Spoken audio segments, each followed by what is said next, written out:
त्याने बेसिनवर नजर टाकली आणि त्याचं डोकं सुन्न झालं. तिची दाढ रक्तात माखलेल्या अवस्थेत बेसिनमध्ये पडलेली आणि हे करता करता अचानक तिच्या जबड्याची दुसरी बाजू देखील दुखायला लागली. तिने हात घालत आणखी एक दाढ बाहेर काढली. तिला दरदरून घाम फुटला. हे काय होतं हे कळेपर्यंत तिच्या तोंडातून आणखी 2 दात अगदी झटकन बेसिनच्या सिंकवर पडले. प्लीज प्लीज आता कुठंच हात लावू नकोस. त्याने तिचा हात धरला आणि तिला बेसिन जवळून तो बाहेर घेऊन आला. त्याने फोन हातात घेतला आणि लगेचच त्यांच्या फॅमिली डॉक्टरला कॉल केला. फॅमिली डॉक्टर समोरच्या सोसायटीत राहायचे. त्यांनी फोन उचलला आणि ते 10 मिनिटात येतो असं म्हणाले. तिचे श्वास वाढले होते. तिला दम लागलेला. ती रडत होती आणि आता आणखी 2 दात तिच्या तोंडातून थेट जमिनीवर पडले. आर्या तू घाबरू नकोस. थांब जरा. डॉक्टर येत आहेत लगेचच. तो तिला धीर देऊ लागला. तिची आई, तिचा भाऊ आणि भावाची बायको सगळेच आता हॉलमध्ये जमा झाले. दाराची बेल वाजली. तिच्या भावाने दार उघडलं आणि फॅमिली डॉक्टर आत आले. त्यांनी तिला खूप दिवसांनी पाहिलं होतं. डॉक्टर तिचे दात एक एक करून खाली पडत होते. नक्की काय झालंय? का होतं हे सगळं? विक्रांतने विचारलं. डॉक्टरांनी तिच्या केसांवर नजर टाकली. तिने नुकतेच केस काळे केले होते हे त्यांना समजलं.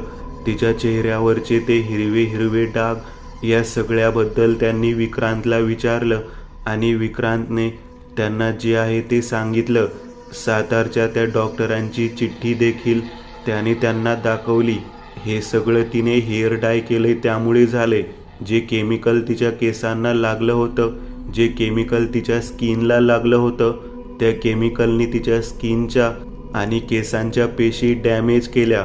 तिने हेअर डाय लावलं आणि त्या केमिकलमधला तो व्हायरस परत एकदा ट्रिगर झाला.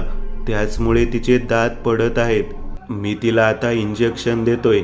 इंजेक्शन दिल्यानंतर तिला थोडं बरं वाटेल. तिचे दात जे आपोआप पडत आहेत ते थांबतील. पण तिचे दात कमजोर नक्कीच झालेत हे मात्र आपण थांबवू शकणार नाही, डॉक्टर म्हणाले. त्यांनी लगेचच तिला एक इंजेक्शन दिलं. इंजेक्शन दिल्यानंतरही 10 मिनिटात तिचे आणखी 2 दात पडले. पण त्यानंतर तिचं ब्लड प्रेशर नॉर्मल झालं आणि दात पडायचे थांबले. विक्रांतला तिचं ते विद्रुपीकरण बघवत नव्हतं. त्याचं रक्त खवळलं होतं. रात्र सरली. राज त्याच्या खोलीत होता. त्याच्या समोर या महिन्याचे कॅलेंडर होतं आणि समोर एक डायरी होती. तो डायरीत काहीतरी लिहित होता. परवापासून एक गोष्ट त्याच्या डोक्यात फिरत होती. ती गोष्ट साकार करण्याची त्याच्यातली धडपड वाढत चालली होती. आता फक्त आणखी थोडाच वेळ, हे सगळे संपेल. मग मी ते करणार आहे जे कधीच कोणी करू शकलेलं नाही. चेहऱ्यावर एक आसुरी स्मित हास्य उमटलं होतं. रसिक मूर्ख होता. त्याला या गोष्टीचा फायदा उचलता आला नाही. फक्त पैसेच कमवत बसला. मी ती चूक करणार नाहीये, राज स्वतःशीच म्हणाला. अचानक खोलीचं दार उघडून आसावरी आत शिरली. राज, तुला एक सांगायचं होतं. सांग ना. अरे आता काही वेळापूर्वी मी आपल्या बंगल्याचे डॉक्युमेंट्स बघत होते. डॉक्युमेंट्स ओके आहेत. बंगला आता आपला झालाय. पण कचेरीतून आपल्याला एक रिसीट अजून आलेली नाही. त्यासाठी मी फिरोजला कॉल केला होता. त्याचा फोन स्विच ऑफ येत होता. मग मी त्याच्या ऑफिसमध्ये काम करणाऱ्या त्या मुलीला तिच्या मोबाईलवर फोन केला. तिने मला एक खूप विचित्र गोष्ट सांगितली. तिचं असं म्हणणं आहे की फिरोज काल रात्री उशिरापर्यंत ऑफिसमध्ये होता. 12ला तो ऑफिसमधून बाहेर निघाला. त्यानंतर त्याचा फोन बंदच आहे. फिरोज घरी गेलेला नाही, कारण घरचे देखील त्याला शोधण्यासाठी म्हणून आज ऑफिसमध्ये आले होते. मुलीने CCTV फुटेज चेक केली तेव्हा फिरोज 12:15ला ऑफिसमधून बाहेर जाताना दिसला. तो शेवटचा, आसावरी म्हणाली. मग त्यात एवढं घाबरण्यासारखं काय झालं? अरे त्याला काहीतरी झालं असेल तर. आणि कशावरून हे काम विक्रांत, शशीधर या दोघांपैकी कोणाचं नसेल तर? मला भीती वाटते, कारण त्या दोघांनी जर हा विचार केला असता तर त्यांना लगेच समजलं असतं. की फिरोज आपल्याला मिळालेला आहे आणि मी देखील तुझ्याशी संबंधित आहे, कारण फिरोज आणि आम्ही दोघेच असे होतो ज्यांना माहिती होतं की त्या दोघांकडे 4 कोटी कॅश आहे आणि तीच कॅश चोरीला जाणं म्हणजे पहिला संशय आमच्यावरच यायला हवा होता. पण कदाचित इतक्या संकटामध्ये ते असतील त्यामुळे त्यांचं या छोट्याशा गोष्टीकडे लक्ष गेलं नसेल आणि कदाचित आता त्यांना ही गोष्ट ध्यानात आली असेल तर, आणि म्हणूनच ते फिरोजला किडनॅप करून घेऊन गेले असतील. मला असं वाटतंय. बरोबर, तुझं खरं आहे. ही शक्यता नाकारता येत नाही. मी उद्या दीपकला फोन करतो, मग बघू काय करता येईल. त्याची माणसं फिरोजला शोधतील, मला विश्वास आहे. राज म्हणाला. सकाळ झालेली. विक्रांत आज लवकर उठलेला. ॲप ओपन केली आणि त्याच्या चेहऱ्यावर एक आनंद उमटला. 3,03,00,000 हा आकडा बघून त्याच्यात एक ऊर्जा संचारली. पण आता कुठेच काही बोलायचं नाही असं त्याने ठरवलं होतं. तितक्यात त्याचा फोन वाजला. सुजयचं नाव दिसत होतं. हॅलो, बघितलं का? सुजय यार, आताच बघितलं. 3 कोटी झालेत. अरे अजून काही तास, मग बघ काय होतं. बरं चल ठेवतो, एक मीटिंग आहे, सुजय म्हणाला. विक्रांत आता परत बघू लागला. 3,04,00,000 झाली होती व्हॅल्यू. असो, आता सारखं बघत नाही, आता डायरेक्ट 3 तासांनी बघेन. फॅमिली डॉक्टरने आर्याला काही टेस्ट सांगितल्या, त्या करायला जायचं होतं. 9ला विक्रांत आणि आर्या हॉस्पिटलला जायला निघाले. तिची अवस्था खूप खराब होती, त्यामुळे ती काही बोलत नव्हती. आणि आता ते हॉस्पिटलमध्ये आहे. सगळ्या टेस्ट वगैरे झाल्या, रिपोर्ट देखील लगेच मिळणार होते. 12 वाजता ते घरी परतले. ती तिच्या रूममध्ये गेली. विक्रांतने आता मोबाईल हातात घेतला आणि ॲप ओपन केली आणि जसं त्याने त्याची इन्व्हेस्टमेंट व्हॅल्यू बघितली त्याचा स्वतःच्या डोळ्यांवर विश्वास बसत नव्हता. हे काय झालं? अरे फक्त 5 लाख, अशक्य आहे हे. त्याने परत एकदा सगळं चेक केलं. त्याचंच अकाउंट होतं ते. त्याने सुजयचा नंबर लावला. हॅलो सुजय, अरे हे काय झालं? त्या कॉईनची व्हॅल्यू एकदम इतकी खोल आली आहे. 4 तासापूर्वी ती व्हॅल्यू जिथं 3 कोटीच्या वर होती ती आता 4,98,000. कसं शक्य आहे हे? अरे मी तर बर्बाद झालोय. माझे आणि माझ्या सर्व क्लायंटचे एकूण 5 कोटी रुपये होते. अरे पण हे झालं कसं? अरे काहीच कळलं नाही. आपलं बोलणं झालं, त्यानंतर मार्केटमध्ये कोणीतरी एकदम खूप साऱ्या संख्येत ते कॉईन्स घेतले. 1 तासापूर्वी चार्ट बघ, तेव्हा तुझ्या इन्व्हेस्टमेंटची व्हॅल्यू 5.5 कोटी झाली होती. तो कोण होता माहीत नाही, पण त्याने ते कॉईन्स एकदम मोठ्या संख्येत विकत घेतले. खरं तर तो जो कोण होता त्याने हे सगळं कालपासून सुरू केलं असावं. तो मोठ्या संख्येत ते कॉईन्स घेत होता आणि म्हणून ती व्हॅल्यू वाढत होती. पण त्याने तासाभरापूर्वी सगळे कॉईन्स एकदम विकून टाकले असावेत, त्यामुळे एकदम त्या कॉईनची व्हॅल्यू कोसळली. मला सुरुवातीला हा छोटा मोठा बदल एवढा लक्षात आला नाही. एका मीटिंगला गेलो होतो, त्यात 1-1.5 तास मोबाईल बघितला नाही, त्याच वेळेत हे सगळं झालंय. अरे ते मरू दे, मी संपलो त्याचं काय? घर पण गमावलं मी आता. रस्त्यावर आलो मी. विक्रांत एकदम ओरडला. मग मी काय करू? तू रिस्क घेतलीस, नफा झाला असता तर तुलाच झाला असता ना. सुजय ओरडला आणि त्यानेही फोन ठेवला. विक्रांतवर आभाळ कोसळलं होतं. त्याचा तो ओरडण्याचा आवाज ऐकून शशिकांत बाहेर आला. विक्रांत, अरे काय झालं? बर्बाद झालो मी, बर्बाद. रस्त्यावर आलो. विक्रांतचा आवाज ऐकून आर्या पण बाहेर आली. विक्रांत, अरे काय झालं? तू का ओरडतोयस? झालं काय नक्की तुला चिडायला एवढं? आर्या, खरंच माफ कर मला, प्लीज मला माफ कर. मी आता जे सांगणार आहे ते ऐकून कदाचित तुला खूप मोठा धक्का बसेल. मी त्या दिवशी साताऱ्याहून पुण्याला आलो होतो. एका मित्राला भेटलो. क्रिप्टोकरन्सीमध्ये त्याने मला एक खूप मोठी टीप दिली होती. आपले टाकलेले पैसे 2 दिवसात 10 पट होतील अशी ती टीप होती. आपल्याकडे पैसे शिल्लकच नव्हते, त्यामुळे मी हा फ्लॅट गहाण ठेवून पैसे जमा केले. 1 कोटी रुपये मी त्या मित्राने सांगितलेल्या कॉईन्समध्ये गुंतवले. आणि विक्रांतच्या तोंडातून शब्दच फुटत नव्हते. आणि काय बोल, आता काय राहिलंय गमवायचं? सगळे पैसे मी गमावलेत, हे घर देखील आपण आता गमावून बसलोय. विक्रांत रडत रडत तिच्या पायावर पडला. तिने कपाळावर हात मारून घेतला. ती दाय मोकलून रडू लागली. आता काहीच बाकी राहिलेलं नव्हतं. याचा धक्का तिला बसला आणि ती जागीच बेशुद्ध पडली. हॅलो राज सर, काम झालंय. ते सगळे क्रिप्टो कॉईन्स जे आपण घेतले होते त्यांची एकूण गुंतवणूक 22 कोटी होती. ते सगळे कॉईन्स डंप केलेत. एकूण 52 कोटीला सगळे विकलं गेलंय. सगळा टॅक्स जाऊन तुम्हाला 24 कोटीचा नफा झालाय. विक्रांत आता रस्त्यावर आलाय. सुजय म्हणाला, तेच तर हवं होतं. पण मला एक सांग, तू तर त्याचा जुना मित्र होतास. तू कसं काय तयार झालास हे काम करायला? राजने विचारलं. सर, मित्र नाही येतो, साप आहे. आम्ही एकाच गावातले. एक जमीन होती माझी गावाकडे. 2 वर्षापूर्वीची गोष्ट. आई आजारी होती. तिच्या ऑपरेशनसाठी पैसे हवे होते. त्या जमिनीसाठी एखादं चांगलं गिराईक बघून ती विकावी असं माझ्या डोक्यात आलं. म्हणून विक्रांतच्या बऱ्याच ओळखी आहेत हे माझ्या लक्षात आलं. मी त्याला कॉल करून याबद्दल सांगितलं तर त्याने रत्नागिरीची एक पार्टी आणली होती. मला यावेळी गरज होती. 12 लाखाला तो व्यवहार मी केला. नंतर ती जमीन या लोकांनी दुसऱ्या एका पार्टीला 50 लाखाला विकली. त्याला वाटलं ही गोष्ट मला कळणार नाही, पण मला ती गोष्ट काही महिन्यापूर्वी समजली होती. मी वाटच बघत होतो आणि तुम्ही मला ती संधी दिली, त्याबद्दल धन्यवाद. मला बदला घ्यायचा होताच. सुजय म्हणाला, तुझे पैसे मी तुला पाठवून देतो. दीपक तुझ्याकडे येईल. उद्या किंवा परवामध्ये तुला तुझे पैसे मिळून जातील.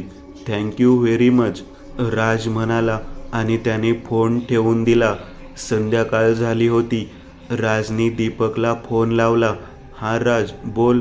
आता तुला कॉल करणार होतो मी. कमलकांत शर्मा यांच्याकडून विक्रांतने कर्ज घेतलं होतं. त्या कर्जाचे पेपर्स आपण त्यांच्याकडून विकत घेतले होते. मी कमलकांतशी बोलतोय उद्या. तो फ्लॅटवर जाणार आहे त्या सगळ्यांना बाहेर काढायला. त्याच्याबरोबर तो काही माणसे घेऊन जाईल, कारण हे लोक सहजासहजी फ्लॅटमधून निघणार नाहीत. दीपक म्हणाला, आणि सुजयला पण ठरलेली रक्कम देऊन टाकशील उद्या? राज म्हणाला, हो, तेही करेन. फायनली आता ते सगळं संपलं. अभिनंदन, तुझा प्रतिशोध पूर्ण झाला. दीपक म्हणाला. राज एवढंच बोलला आणि त्याने फोन ठेवून दिला. तो आता त्याच्या खोलीतून खाली आला. आज दिवसभर त्याला केशव दिसला नव्हता. केशव कुठे गेलाय नक्की? दिवसभरात तो एकदाही दिसला नाही मला. दादा, अरे तो गावाला गेलाय. तुला सांगायचं राहून गेलं. बहुतेक सकाळी सकाळी त्याच्या आईचा फोन आला होता. लग्नासाठी काहीतरी स्थळ वगैरे बघत होते. आई वडील म्हणाले की आजच्या आज निघून ये. सागर म्हणाला, अरे पण मला सांगून जायची पद्धत आहे का नाही? येऊ दे त्याला, बघतोच. थांब, नाहीतर आत्ताच कॉल करतो. चांगला झाडतोच फोनवरती.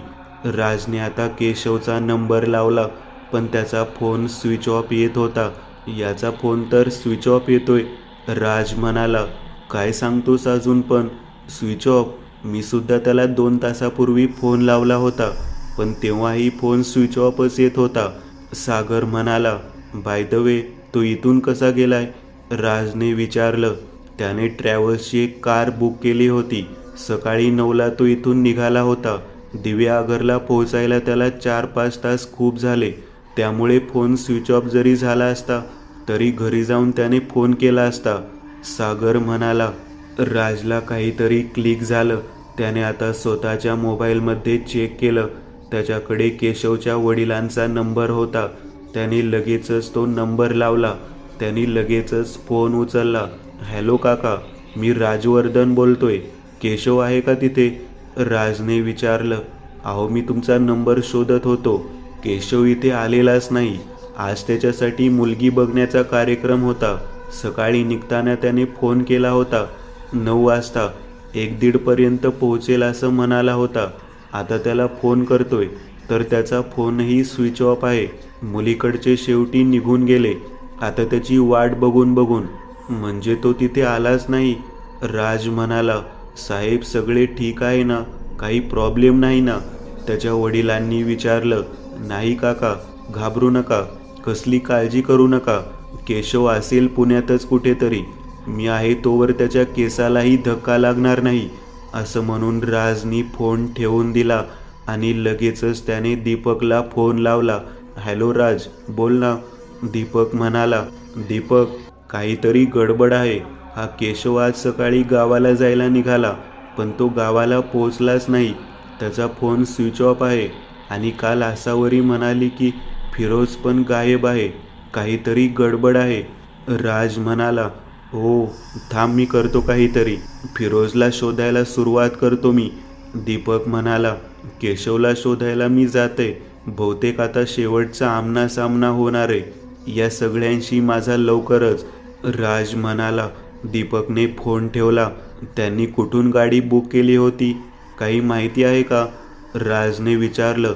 हो, स्टार ट्रॅव्हल्सवाला. चौकातच त्याचं ऑफिस आहे. त्याच्याकडे काय 5-6 गाड्या आहेत. तो सांगू शकेल त्याचा ड्रायव्हर कुठे आहे ते. सागर म्हणाला. इतक्यात आसावरी वरून खाली येताना दिसली. आसावरी, ऐक, केशव पण बेपत्ता झालाय. तो गावाला निघाला होता, पण गावाला पोहोचला नाही. बहुतेक तू काल म्हणाली होतीस ते सगळं खरं आहे. आता एक काम करा, ते लोक नक्कीच इथे देखील येतील. तुम्ही सगळे आता माझ्या बरोबर चला. मी तुम्हाला लवासाच्या फार्म हाऊसवर सोडतो. दीपकला सांगून तिथे त्याची 2 माणसं पाठवून द्यायला सांगतो आणि तसाच तिथून केशवला शोधायला निघतोय. राज म्हणाला.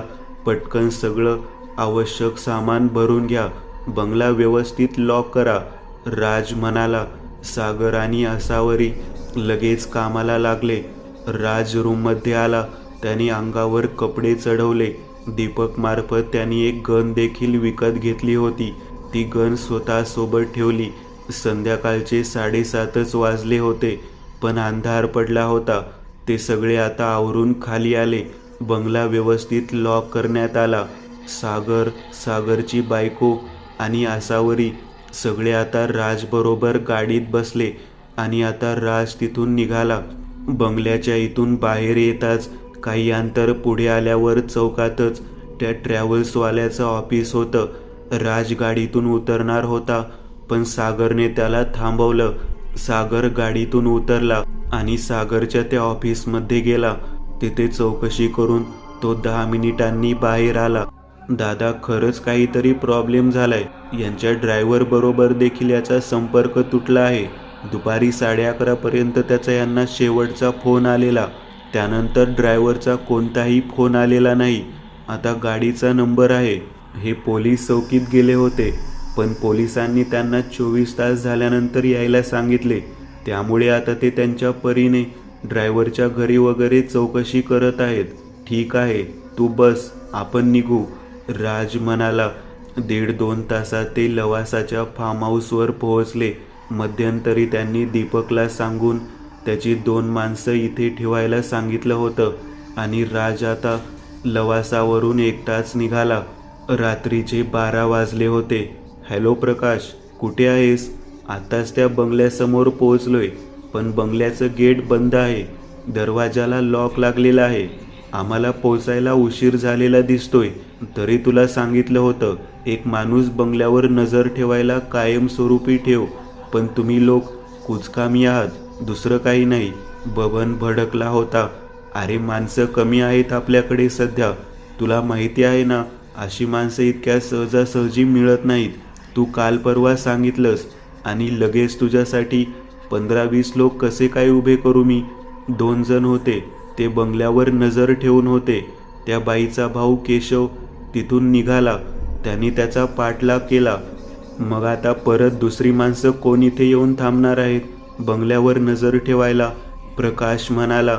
बंगला बंद आहे, गेट देखील लॉक आहे, म्हणजे ती बाई तिथून निसटलेली दिसते. प्रकाश म्हणाला. पण हा चांगला चान्स आहे. तुम्ही लोक बंगल्यात घुसा आणि पूर्ण बंगला पिंजून काढा. ती कॅश त्या बंगल्यातच कुठेतरी असणार, 100%. ती कॅश जर तुम्हाला तिथं मिळाली तर मालकांचे अर्धे प्रॉब्लेम सॉल्व्ह होतील. तो म्हणाला. बरं, ते तर सोपं काम आहे. मग पैसे मिळाले की फोन करतो, असं म्हणून प्रकाशने फोन ठेवला. प्रकाश आणि त्याच्याबरोबर असलेले 4 जण आता बंगल्याच्या आवारात संरक्षक भिंत ओलांडून घुसले. त्यांच्यातला एक जण कुलूप उघडण्यात तरबेज होता. त्यांनी खिशातून कुठली तरी तार काढली आणि तो आता कुलूप उघडायचा प्रयत्न करू लागला. 2-3 मिनिटातच त्याने ते कुलूप उघडलं. दार उघडून आता ते 5ही जण आत शिरले. आता ते बंगल्याच्या वेगवेगळ्या खोल्यांमध्ये शोधाशोध करू लागले. 2 जण खालच्या मजल्याच्या खोल्या शोधू लागले. 2 जण वरच्या मजल्यावर गेले. प्रकाश पहिल्या मजल्यावर असलेल्या अगदी शेवट असलेल्या खोलीत आला. खोलीचे दार उघडून त्याने आत प्रवेश केला आणि कपाटाच्या वर ठेवलेल्या 2 मोठ्या बॅगा त्याला दिसल्या. त्याने त्या दोन्ही बॅग्स खाली उतरवल्या. बॅग उघडून त्याने बघितलं आणि त्याचे डोळे उघडे ते उघडेच राहिले. त्यात कॅश होती. शकील, त्या तिघांना वर बोलव. कॅश मिळाली आहे म्हणाव. या बॅगा घेऊन आपल्याला आता निघायचंय. जास्त काही उलतापालत करण्यात वेळ घालवू नका. शकीलने तिघांना वर बोलावून घेतलं. कॅशच्या त्या दोन्ही बॅगा घेऊन आता ते 5ही जण खाली येऊ लागले. जिन्यापर्यंत ते पोहोचले होते आणि इतक्यात लाईट गेली. सगळीकडे अंधार झालेला. हळूहळू त्यांचे डोळे अंधाराला सरावू लागले. त्यातल्याच एकाने मोबाईलचा टॉर्च ऑन केला आणि आता ते जिना उतरून खाली येऊ लागले आणि त्यांची नजर दरवाजाकडे गेली. दरवाजा बंद दिसत होता, पण शकीलने स्वतः दरवाजा उघडलेला आणि आत आल्यावर त्याने दरवाजाला कोणतीही कडी किंवा कुलूप लावलेलं नव्हतं. हे त्याच्या नक्की लक्षात होतं. बंगल्याचं दार उघडंच ठेवलेलं त्याने, का तर वेळ आली तर त्यांना लवकर तिथून निघून जाता यावं म्हणून त्याने ते दार उघडं ठेवलं होतं. पण मग आता दार बंद कसं झालं? दारासमोर एक दाराला चिकटून एक लाकडी खुर्ची उभी केलेली. जिन्याच्या अगदी पहिल्या 2 पायऱ्याच त्यांनी उतरल्या होत्या. शकील सगळ्यात वर उभा होता. अचानक कोणीतरी मागे उभे आहे असा आभास त्याला झाला. भीतीत त्याने मान मागे वळायला सुरुवात केली आणि तोपर्यंत नायलॉनच्या दोरीचा फास कोणीतरी त्याच्या मागून त्याच्या गळ्यात अडकवत तो फास घट्ट करत त्याचा गळा आवळला. ती पकड इतकी घट्ट होती की शकीलला 2 फूट मागे त्याच दोरीच्या साहाय्याने त्या मागे उभ्या व्यक्तीने ओढत जमिनीवर फरफटत आणत सोडलं. शकील डोळे फिरवले. श्वास पूर्ण बंद झालेला. शकीलच्या पुढे उभ्या प्रकाशला हे सगळं लक्षात येऊन त्याने मागे बघेलपर्यंत त्याच्या कमरेत कोणीतरी मागून लाथ मारली. त्याचा तोल पुढच्या पायरीवर उभ्या असलेल्या त्याच्या माणसावर गेला आणि पुढे असलेले ते तिघेही आता प्रकाश सोबत जिन्यावरून घरंगळत खालच्या शेवटच्या पायरीपर्यंत येऊन पडले. अचानक झालेल्या हमल्याने आता त्यांना काही कळायला आणि काही सुधारायला 15-20 सेकंद गेली असतील आणि तितक्यात प्रकाशने वर बघितलं. जिन्याने अंधारात एक व्यक्ती हातात एक कुऱ्हाड घेऊन वेगाने त्यांच्या दिशेला धावत येत होता.